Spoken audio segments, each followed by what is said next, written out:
And now I want to recognize another great leader, the Vice Chair of Founding Forward, who will introduce our program, Mr. Steve Target. Steve.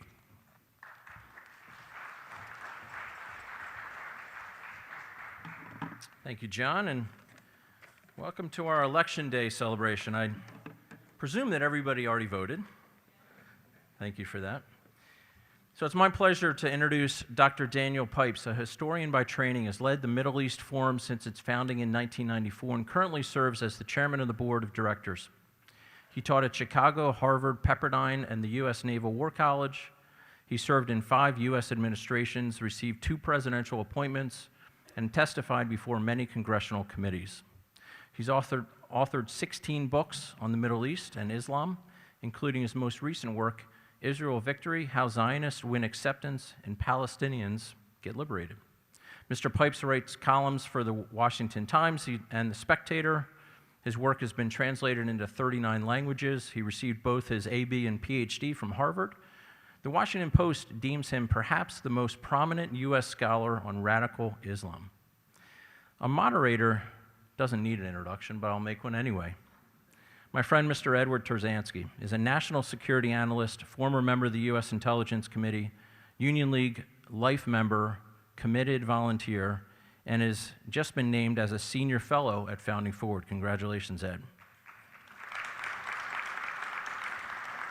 Ladies and gentlemen, enjoy the program.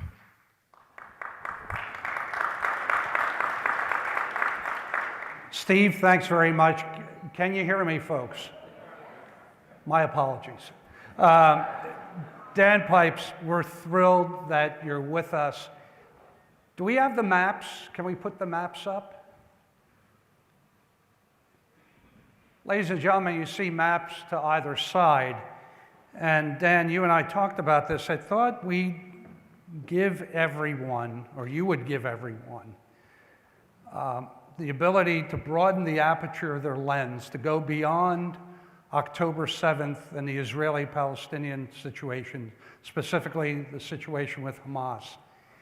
And just give us a quick trip through the Middle East to let us know who the major players are, what are some of the issues that we need to keep in mind as we try to assess what's happening in that part of the world, specifically in terms of American national interests. Well, my biography included the fact that I'm a historian, and so I look from the past. And the Middle East has, for 200, been the region of the world that has had the most trouble in adjusting to the advancement of the West, of Europe, the United States, and other Western countries. It's been in turmoil, especially since World War I. And what we see is just constant turmoil. And November 2025 is no exception. Some highlights would be Egypt, which has been under military rule since 1952, has been in decline economically, has just one problem after another, and nothing ever seems to work. And explosion could take place. It's an ally of the United States, but a rickety one. Saudi Arabia was, for generations, the most radically different country in the world, with an Islamic ideology that was bizarre even to its neighbors. But since a decade ago, and the effective coming to power of Mohammed bin Salman, has radically changed and become far more open to the outside world. And the troublemaking and problems connected to Saudi Arabia are no longer there. Instead, they've moved to Qatar. Now, it's quite striking because Saudi Arabia has a population about 100 times larger than that of Qatar. Qatar has a tiny population, 300,000, but an enormous amount of money, and is able, through clever use of its money, to make trouble around the world, and has become really a significant force, which is extraordinary for a country They can fit into, a little part of Philadelphia. Iran has now, for close to half a century, since 1979, been the radical engine of the Middle East, seeking to overturn borders, overturn regimes, eliminate the state of Israel. The radical element. It has never been weaker than it is at the moment, and perhaps the single most dramatic development is the collapse in the supply of water. They actually declared holidays this summer in Iran in order to reduce the consumption of water, strange as that might sound. And finally, there's Turkey. Turkey was the base for the Ottoman Empire, which ruled the Middle East for centuries. Turkey was, until a century ago, a good ally of the United States and the West, a member of NATO, but it turned in a more subtle way than Iran. Iran turned violently against us. The Turks turned more politically against us, but more effectively against us because they have a real economy, they're a member of NATO, they can make much more trouble in a less aggressive way than Iran. So, as this short survey suggests, the Middle East remains an area of turmoil, and we as Americans are always trying to figure out how to fend off the troubles, the drugs, the violence, the ideologies that come out of this region, and expand to Africa, to South Asia, to Europe, and the like. Middle East is a troubled area of the world. Dan, during the Cold War, the Soviets found a way to exploit the problems that you briefly touched on. How are the Russians and the Chinese managing to deal with the Middle East today? Russia, of course, has one primary focus, and everything fits into the war on Ukraine. Iran has become an important ally. It provides many of the drones that the Russians use, but the Russians don't have much to offer. They were allied to the former regime in Syria. Now they're out, or at least not powerful as they used to be. They don't have an economy. They can sell commodities like grain and fertilizer, but even that is less than it used to be. So Russia is not a power to contend with these days. China, of course, is a rising power. It is a slow-moving power. It is fundamentally focused on economics, but always with a political aspect to it. And I would say the Chinese influence in the Middle East is far, far greater than the Russian. The Chinese, are they principally working through Iran? Not really. They signed a spectacular $400 billion agreement, but it was more symbolic than real. No, they are building infrastructure, they are buying energy, they are selling goods, they are infiltrating themselves into the economies of Middle Eastern and many other parts of the world. And especially in the last several months, as we have cut off the Chinese, they're ever more energetic about selling elsewhere. And I think it was just today in the Wall Street Journal, they showed how China is not suffering from the cutoff here because they're finding all these new markets, including in the Middle East. That is the great threat to our interests. Talk a bit about American policy today and how it's different from previous administrations. Well, it's simple. It's different because it's completely unpredictable. It used to be, you had a president, you had a secretary of state, you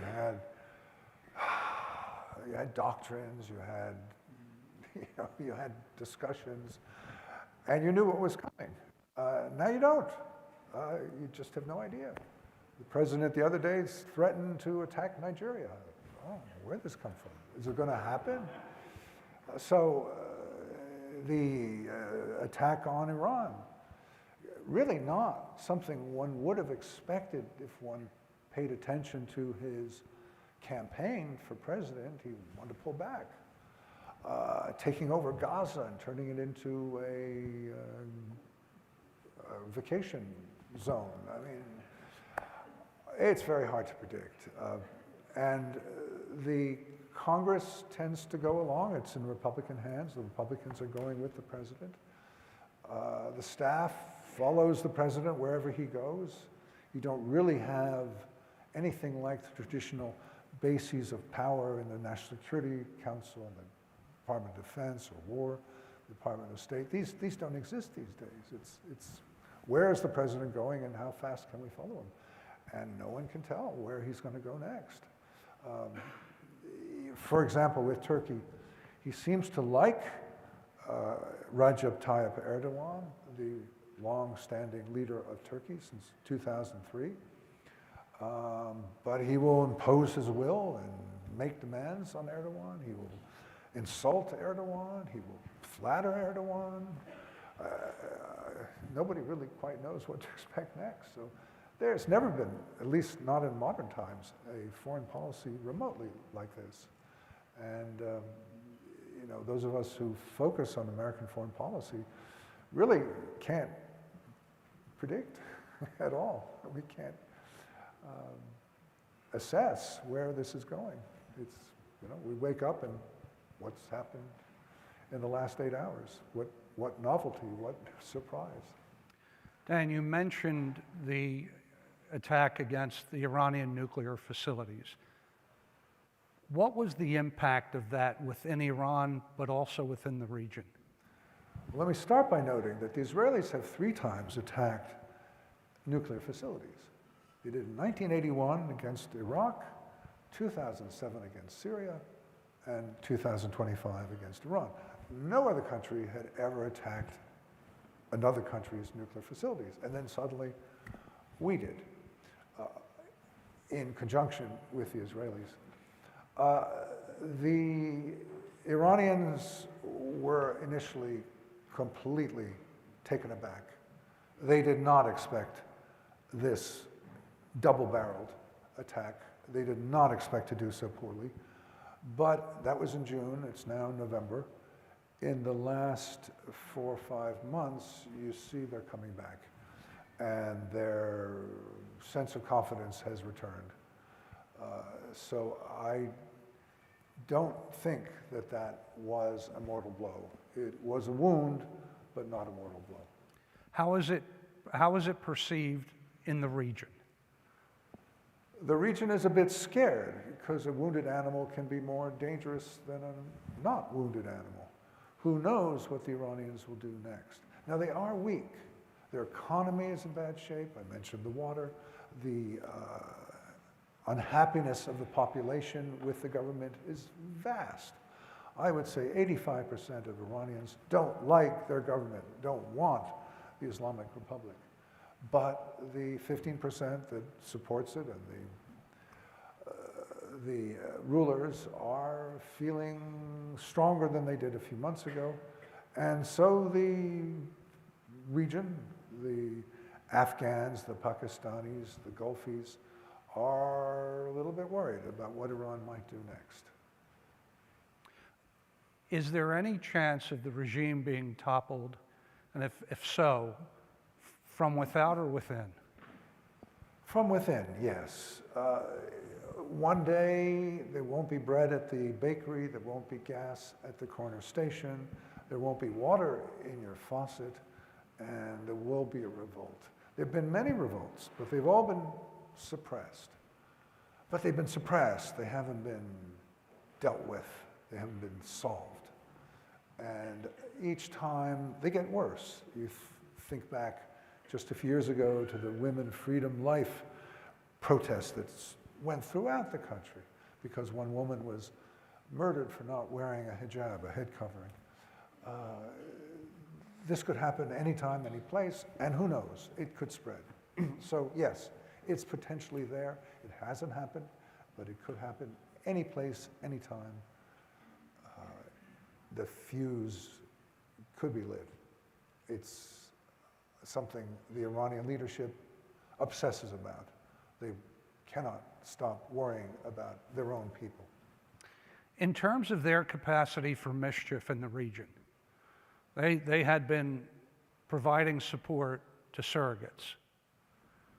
Who is left to carry out the operations that they want conducted? They came up with what they called a ring of fire around Israel, being Iraq and Syria and Lebanon and Hamas and the Houthis. And they're all gone except for the Houthis. And the Houthis are in Yemen. They're a Shiite group, not the same Shiites as Iran, but Shiite. And they have managed to survive. They've survived our attacks, they've survived Israeli attacks, Saudi attacks, Emirati attacks, and they are strong. And they have not only survived, but they have virtually eliminated trade in the Red Sea, going to the Suez Canal, causing shipping to have to go around the African continent.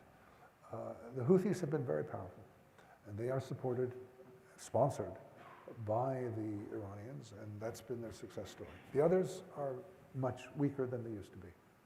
And there's a lot of resentment in Iran to this money going out, and it looks like the Iranian regime has reduced, except for the Houthis. They're not paying the kind of money to Hamas, Hezbollah, and the other groups and regimes that it was spending before.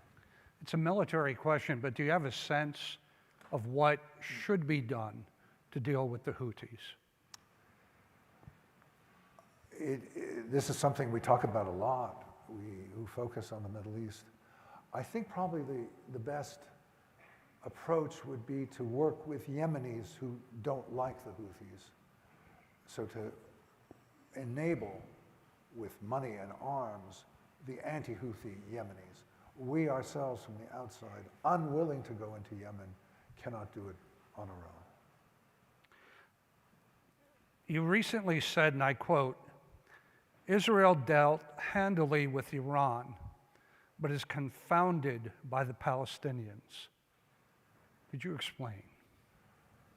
Well, I think I said they dealt handily with a country of 100 million people and couldn't deal with Hamas, which is a bunch of urban thugs. They 12 days for the defeat of Iran, and 2 years, and they lost. I mean, there's an argument. Some people would argue, many Israelis would argue, that they won. But I would say they lost. They lost in the sense that Hamas still exists, and the ideology that Hamas represents of jihad and Islamism is still powerful in Gaza, and the threat is still there to Israel on its southwest border. Yes, they got the hostages back, but by way of comparison, imagine that the Japanese had attacked Pearl Harbor and took 2,500 American soldiers hostage rather than kill them. And those Americans were taken to Japan, and Roosevelt said, we must get those hostages back. And 2 years later, those hostages were returned, or at least some of them, many of them, and the president said, okay, we won. World War II is over. We got our hostages back. No, that's not a victory.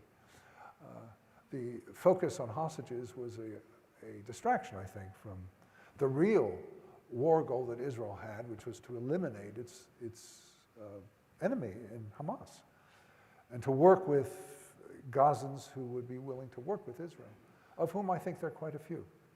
So I think Israel lost. And it's striking that it did, given its success in Iran. And I would say that there are two, it's almost like there are two different militaries, two different intelligence services in Israel. This extraordinary one that puts in the pagers, that can find individual scientists and leaders in Tehran. It's extraordinary, the intelligence they have, the capabilities, the pinpoint accuracy. And then their blindness. They had no idea what was coming on October 7th. They had no idea who was who or who was where.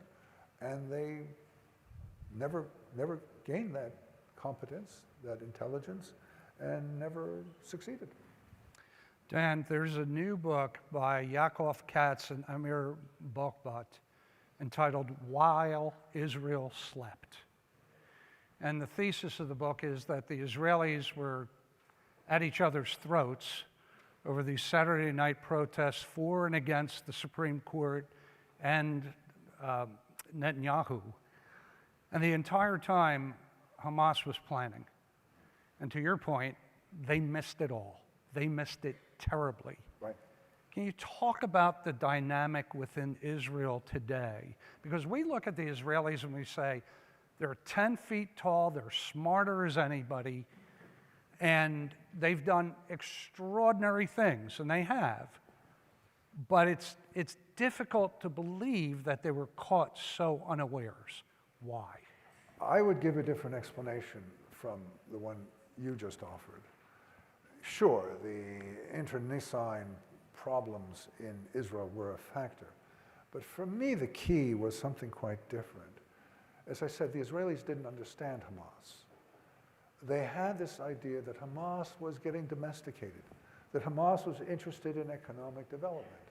Hamas was interested in sponsoring schools and hospitals, that Hamas was no longer the threat it had been. And therefore, with what they called a concept, a wrong concept, they were blind to the significance of the training maneuvers, the tunnels, the other activities of Hamas. They just didn't see it. We all do this. If we're not focused on something, we don't notice it. And the Israelis had a profound misunderstanding of Hamas, and therefore they missed it. And the divisions are so extreme. Maybe some of you are following the news. There's this extraordinary development right now where the head of the military lawyers is now in jail. A general has just been jailed because, to make a long story short, she wanted to show that Israeli soldiers were misbehaving, very badly misbehaving, with Gazan prisoners. And so she forged a video showing them sexually assaulting Palestinian prisoners. And she was caught out, and she's now in jail. This is the kind of divide that exists in Israel. So they don't have that kind of divide when it comes to Iran. They're fairly unified. But when it comes to the Palestinians, there's a profound, profound difference in Israel, even in the higher ranks of the military, about how to deal with Palestinians. And the result is incompetence. That's very surprising because I think most Americans believe that the Israelis are very clear-minded, they understand the threat, they may have some quibbles, but it wouldn't get to the point of distraction. And on top of it, not to adequately understand the adversary. It almost sounds like the criticism made of Americans, where people say, well, Americans think everything can be negotiated because everyone wants what we have. In the Middle East, that's not the case, is it? Well, that is roughly the predominant historic attitude of Israelis, and before Israeli Zionists, towards Palestinians, that they want what we have. In other words, we are the modern people with deep water ports and electricity systems, and they want to have economic advantages, and therefore if we help them with economic advantage, they will come to terms with us. That has historically, going the whole way back to the 1880s, been the predominant assumption of Zionists and Israelis. It turns out to be wrong. While Palestinians would be perfectly happy to have more money, they want that more money in good part in order to use it to buy weapons to attack Israelis. So they have not been appeased or bought off by having money, and yet this has been the predominant attitude. And you mentioned my book called Israel Victory, and it is an argument against that and saying, no, that doesn't work. The way wars end, and here I speak as a historian, is when one side gives up, whether it be the literal giving up and running away on a battlefield, or the figurative giving up that happens in, say, 1945. No more war. The goals you had are unattainable, and you cannot achieve them. We gave up in Vietnam, 1975. We gave up. Whatever we'd done was for naught. And I'm arguing that either the Palestinians destroy Israel, or the Israelis convince the Palestinians that their attempt to destroy Israel is for naught, and they should give up on it. Obviously, I want the second, not the first. But this is a lesson the Israelis have not learned, still have not learned. And so I'm happy to say that my book is coming out this month in Hebrew, so I can get my message more directly to them. Dan, give us a sense of your thoughts on the 20-point Gaza peace plan. Now, President Trump has said this is the most momentous thing in the last 3,000 years. The birth, death, and resurrection of Christ might be something that others would pay attention to, but here we are. We've got this 20-point plan. How achievable? It is not off to a good start. It's a mess. Hamas is still there. The plan declares that Hamas will be done with and de-radicalize and disarm. Hasn't happened. You can't just say these things. The Israelis are prevented by these 20 points from effectively continuing the war, and Hamas is resurrecting. So no, not happening. It's not yet the greatest thing that's ever happened in the Middle East. How do we get rid of Hamas? Well, the only way is for the Israelis to be given sanction to do so. And I say it that way because really the Israelis no longer make their own decisions. I mentioned before that other states are looking to the United States and following the United States and not daring to get Donald Trump upset. And that is very true of the Israelis. They are just doing what the president wants. They might lobby him, but they don't dare do what he doesn't want. So the Israelis have never been in this position before where they don't have control over their own policies. And they're hoping for the best. They're hoping to please, they nominate him for Nobel Prize and bring him presidents and hope for the best. I mean, that's American foreign policy these days. Dan, you've spent a good deal of your career educating and warning about the problem of Islamism. Please define it for us. Well, Islam is a religion that goes back 1,400 years. Islamism is a strain of Islam, particularly in the last century, from the 1920s onward, that turns Islam into an ism, like socialism or communism or liberalism or fascism, into a political ideology. Islamism seeks to apply Islamic law and create an Islamic caliphate. It seeks to go back to the medieval period, the glories of the medieval period, by resurrecting the ways of life of the medieval period. Sometimes this is literal. You'll see Islamists wearing clothes that goes back 1,000 years. So it's an attempt to resurrect the glories of the medieval period by going back to the methods, the assumptions of back then. It is an ism, it is a totalitarianism, there was communism, fascism, and now there's Islamism. Now it has, like communism, there's Italian communism and there's Russian communism. They're very different. And so with Islamism, you have Turkish Islamism, which is much less violent. Iranian is more so. You have ISIS or Taliban, which is more so, Shabab in Somalia. But not all Islamisms are violent. In fact, overall, the more successful Islamisms tend to be the ones that don't use violence, that are not criminal, but are lawful, that work through the system. So Erdogan of Turkey worked through the system. He became legitimate prime minister and president. You find the same taking place in New York City, working through the system.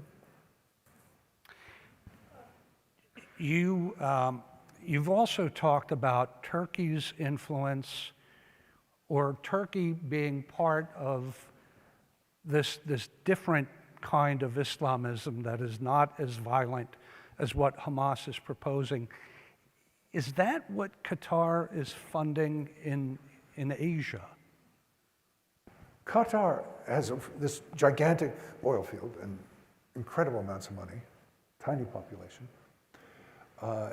It has a range of activities from the most reputable to criminal. It was the supporter, it is the supporter of Hamas. It supports other violent groups, jihadi groups, Islamist groups. Excuse me.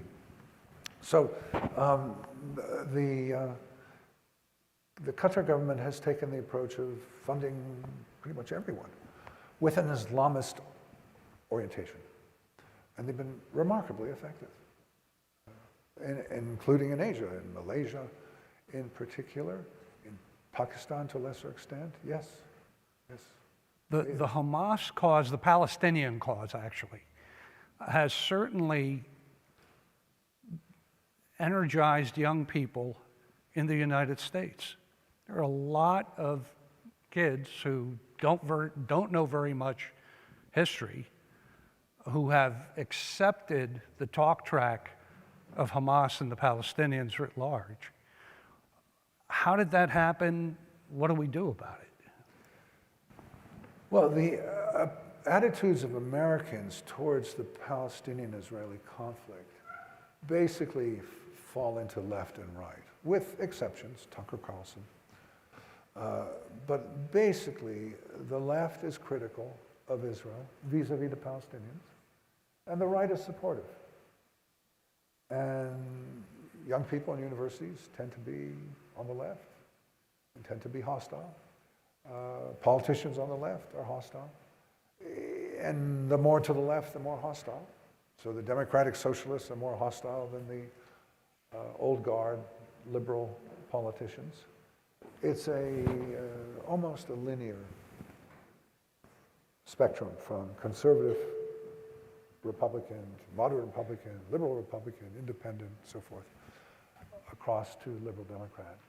And by now, the liberal Democrats are more favorable to Palestinians than to Israel. It's become, the Palestinian cause has become a key component of liberal and even more left-wing politics, just as being pro-Israel is a key component of conservative politics. This rather small conflict, far away, has a resonance that is unique. I mean, think about it, not just Ukraine, but Sudan.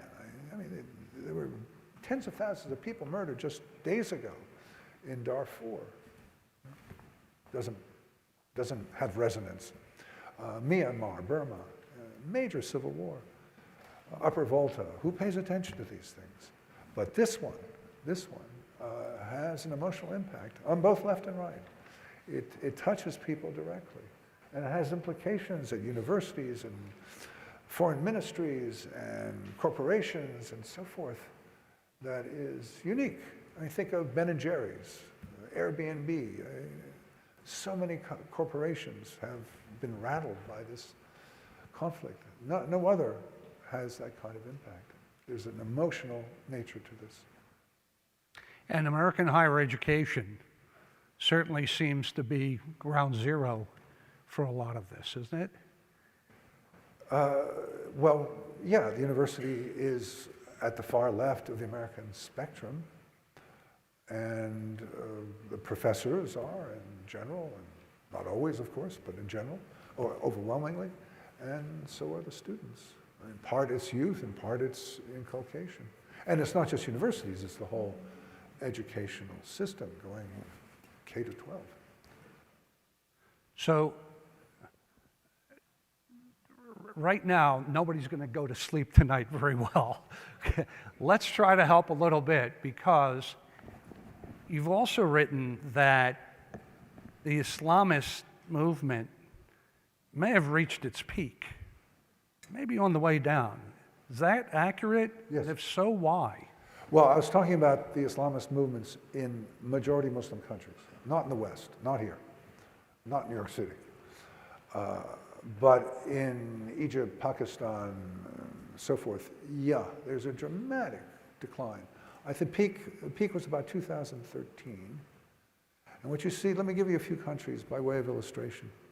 In Iran, which has this radical Islamist government, you find the mosques are empty, and there is a serious movement of conversion to Christianity. There are many, nobody knows the number, but 500,000, maybe more, new Christians in a country of 100 million. Now, it's not a huge number, but becoming a Christian in Iran is joining the other side. It's a very major step, very harshly dealt with. In Turkey, which has been under Islamist rule now for over 20 years, again, the mosques are emptying. And what you see is not conversion to Christianity, but you see a kind of deism, like Thomas Jefferson was a deist. Yes, there's a God, but doesn't really have many features. Yes, I believe in God, but I don't go to mosque, I don't follow the rules. In Egypt, you see a dramatic turn towards reform Islam, rejecting Islamism, and trying to make Islam compatible with modern life. And in Saudi Arabia, most striking of all, you see atheism. Atheism. Dramatic spread of atheism. So, yeah, I think Islamism peaked about 10, 15 years ago. And in majority Muslim countries in general, of course there are exceptions. Bangladesh is an exception. It's on the way down. Not in the West. In the West, it's in the ascent. We're going to segue to audience questions, and these are really good. Does Jordan still play an important role in the Middle East, and could you comment on its stability? Jordan is a country that was created just over a century ago, essentially by the British. It's an artificial creation, has always suffered from this artificiality. It was tiny in population, but it's now pretty hefty, about 10 million people. Very disparate elements of the population. A king, a powerful king who runs it. It is, yes, it's an important country. Important in terms of the Arab-Israeli conflict, important in terms of Islamism, important in terms of Iraq and Syria. It is a pretty tough country. You would find as Americans that your life would be very different if you were Jordanian. A lot of freedoms you wouldn't have. It's always at the precipice. Always seems like it could go over, but it hasn't in a century. So we wish it well and hope that the freedoms will increase. People in this country had difficulty believing that Assad of Syria was the protector of the Christians. What's the future of ethnic and religious minorities in Syria post-Assad? Yes, the Assads, father and son, Hafiz and Bashar, were monsters, but being themselves from a small minority sect, they tended to treat other minority sects well and make them into allies against the predominant Sunni Arabic-speaking majority. And now that the Sunni Arabic-speaking majority is in charge, it no longer has that kind of attitude, and it is fighting and repressing the Alawites, who were the rulers, the Kurds, the Druze, the Christians, and there's a big debate over Syria since December of 2024. It's remarkable that for the first time ever in Syria's 80-year history, the president of Syria is about to come to Washington in a few days. Never happened before. There's two schools of thought.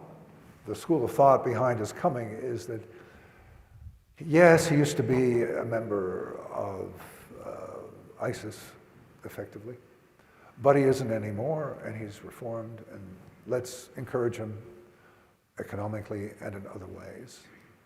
The negative school, to which I belong, says, Leopard hasn't changed its spots. Yes, it's less radical than he used to be. He's in charge. He can't do the things he was doing when he was a guerrilla fighter, but his goals remain jihadi, Islamist, and not only terrible for his own population, but for the neighborhood as well. So I'm not happy that he's coming to Washington. The Israeli-Palestinian situation has always led to people talking about a two-state solution. Is that possible, and what would it look like? I have no problem with the idea in the abstract. When the happy day comes that the Palestinians have accepted the Jewish state of Israel in their great majority and are not trying to eliminate it, destroy it, when that day comes, which is not here, which is far away, then yes, two states. But now, while the Palestinian majority overwhelmingly still seeks to destroy Israel, it's preposterous. So yes, in theory, no, as a practicality. So in the meantime, do the Israelis engage in large-scale combat, or is it targeted assassination of people who are rising to the ranks, leading opposition to the Israelis? My book argues for maximal messaging and minimal violence. Yes, violence has to be used when necessary, but the way to convince the Palestinians that the war is over and they lost is not by clobbering them and killing them, but by convincing them. And I think the Israelis have many methods, many tools at their disposal, which they don't make use of. To name just one, there are many articulate West Bankers and Gazans who admire Israel, who want to live in Israel, who are pro-Israel.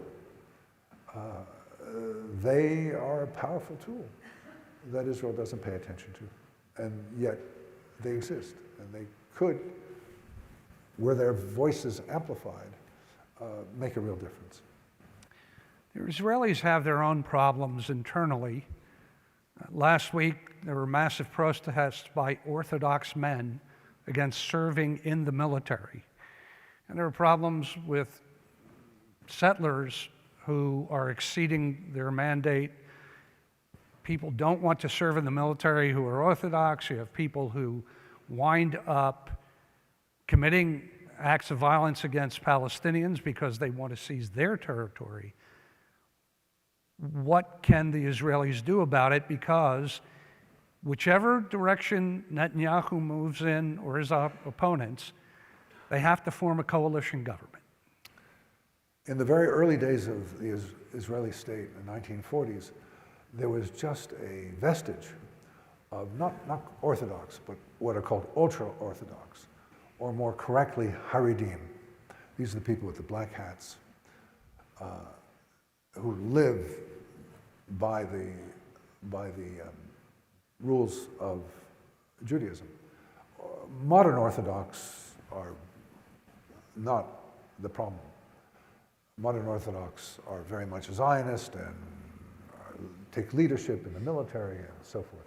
It is the Haredim who live isolated and who reject, in general, not always, but the majority reject the state of Israel, believe that this is a human creation that anticipates what God will do in the fullness of time.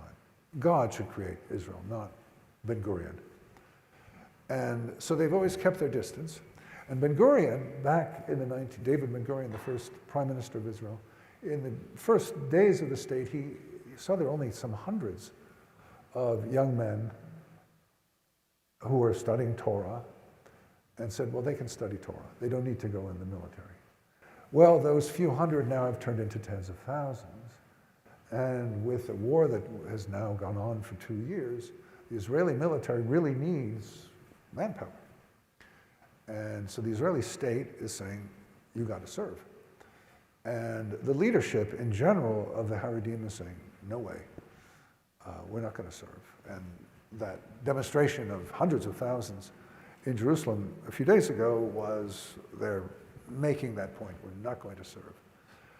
And this is an enormous problem, not only because they don't serve, but also they are economically not active in general. The men in particular are studying, they're not working. By the way, there are plenty of Haredim in the United States, New York in particular, but they work. Nobody's subsidizing them. And there's great resentment towards them in Israel. They're not carrying their weight. They're dependent on the public dole. So they're not in the military, they're not economically active, and they are often, including at the present moment, a decisive block between the left and the right. And so each side tends to give them what they want. You know, we'll give you money for your schools, we'll give you the right not to have your sons go in the military, but come and vote with us. And this has become a structural problem that's ever more a danger for Israel. And so far, no solutions have been found. And so far, the rabbis and other leaders are saying, no way, we're not going to serve. A few do, but most don't. And yeah, I don't have any solutions for it. That seems to be just a mortal danger to the country. It's hard to see how they can withstand the kinds of opposition that comes at them from the Palestinians if they're not going to pull together and to use your terms, pull their weight. I forgot to mention they have 6 children each, so they're expanding. But what's going to happen to those children? What's going to happen to those people if Israel cannot marshal a credible defense? What it requires is for the non-Haredim to get together and agree that despite their differences, they will insist on the Haredim going in the military, insist on the Haredim earning a living. In particular, in their schools, they don't have mathematics or English. They have a very narrow curriculum. So they're all, the schools, the money, the military, but the left and right are divided, and as I say, the Haredim exploit this and get their way now for 75 years. So that brings us to Bibi Netanyahu. Okay.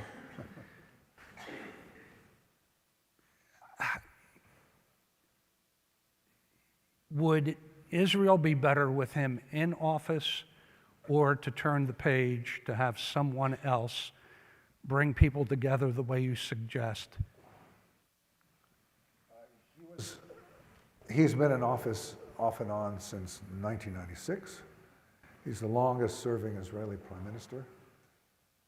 He's a month younger than me, so I can say this with impunity. He's gone beyond his sell-by date. He did many good things. He's still doing good things, but he has created such animosity, not only on the other side of the aisle, but at his own side. And he has lawsuits, and he has just he has so much baggage going back now decades and decades. I think Israel will be much better off with fresh blood and new faces. Time to move on. Let's come back to the United States for a moment. How is the United States viewed by people throughout the Middle East? In general, negatively. We are seen, in general, as culturally aggressive. Our movies, our music, our clothes. A lot of people don't like that. We are seen as siding too much with Israel. We are seen as militarily capricious. So American reputation is not good. It reminds me of Bernard Lewis's The Roots of Muslim Rage. So this was an essay. Everyone should take a look at this. It was in the September 1990 edition of the Atlantic Monthly. And he says that the patriarchy in the Muslim household is threatened by Western culture. You're introducing concepts into the household that go completely against what people had been raised with. The wife comes home and says, I want to drive. The daughter comes home and says, I want to go to school. The son comes home and says, I want to marry a shiksa. And Bernard Lewis said he didn't know how the United States, the West broadly speaking, would be able to solve this. Well, this goes back to what I alluded to in the very first comments, that the Middle East has had a harder time dealing with Western culture than any other region of the world. To give a bit of history, the Islamic success was extraordinary. Militarily, within 100 years of Muhammad's death, going from India to France. Economically, 1,000 years ago in 125, the greatest cities were Cairo and Baghdad and Damascus, and the most advanced science and the highest rates of literacy and the best economies were in the Middle East. And there came to be a general sense that being Muslim was to be favored by God, not just in spiritual, but also in mundane ways. That Islam is the route to worldly power and wealth. And along come the Europeans, a bit until 1800, but especially in 1800, 1798 to be exact, Napoleon going to Egypt, and then one hit after another, and the Muslim world basically falling under European control, with the very fewest of exceptions. And Muslims generally finding this culture to be anathema. Some took to it, but by and large, not liking it. And this remains the situation today. This is the background for the negative attitudes towards the United States, which, by the way, also apply to Europe, the West in general. We more than others, because we are more prominent, bigger, noisier, but it doesn't apply, for example, to China. The way I put it is, had modernity been created in China rather than in Europe, Muslims would have had a much easier time, because it wasn't this theological Christian Muslim, it wasn't this historical competition, rivalry, that was bitter for a very long time. And it's still there, and it's still a problem. And American foreign policy has to contend with this. You know, our embassies, if you look at them, they're just these fortresses. Walls 18 inches thick, because there is this hostility towards us in particular. You won't find that with the Chinese or the Russian, but you will find it for us, especially. The thickest walls. We have the thickest walls in our embassies. What would American disengagement from the Middle East mean for that region? We have been, Our peak was 2000, 2010. We were predominant. The regimes of the region, with only a couple of exceptions, Iran and Syria, were hostile. With only a couple of exceptions, were friendly. But at the same time, there was this hostility towards us. Were we to withdraw, the Chinese and Russians would move in. Others would move in perhaps as well. I think it would be yet more turmoil than today. However unpopular we may be, we do provide a certain stability. Having American fleets there is helpful in containing the turmoil. It could be worse. If we left, it would be worse. If you're in a position, and this will be the last question, if you're in a position to offer a piece of advice to the current administration that, if they followed, would lead to a better outcome, what would it be in terms of the Middle East? There's so many.